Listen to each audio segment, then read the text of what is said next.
Campus ഹംഗാമയുടെ ഈ travelogue എത്തിയിരിക്കുന്നത് കണ്ണൂരിലെ വളരെ പ്രശസ്തമായ സർ സെയ്ദ് ക്യാമ്പസിലാണ്. ഹലോ കൊല്ലേ സർ സെയ്ദ്. ചുണക്കുട്ടികളിലും ചുണക്കുട്ടന്മാരിലും സ്വന്തം കോളേജിനെ വളരെ മധുരമായ ഭാഷയിൽ പ്രശംസിക്കാൻ പറ്റിയ ആരുണ്ട്? യെസ്, ആരുണ്ട്? സ്വന്തം കോളേജിനെ കുറിച്ച് അഭിമാന പുരസ്സരം പറയാൻ വരുന്നു.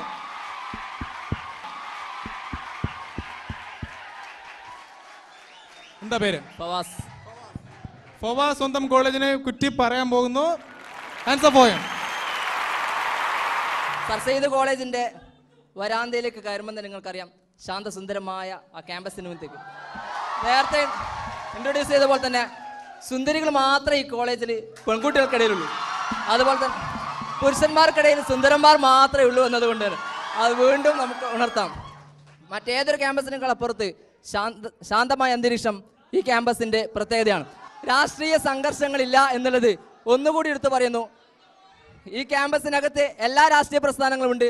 പക്ഷേ രാഷ്ട്രീയം എന്ന് പറയുന്നത് സേവന സന്നദ്ധമായ പ്രവർത്തനം മാത്രമാണ് അവരുടെ ലക്ഷ്യവും മുഖമുദ്രയും എന്ന് പഠിച്ച താത്വികമായിട്ടും എല്ലാം കൊണ്ടും ഒരു വിദ്യാർത്ഥിയുടെ ഉത്തരവാദിത്വം നിറവേറ്റുന്ന നല്ലൊരു വിദ്യാർത്ഥി കൂട്ടായ്മയാണ് സർ സെയ്ദ് കോളേജിലേക്കുള്ളത്.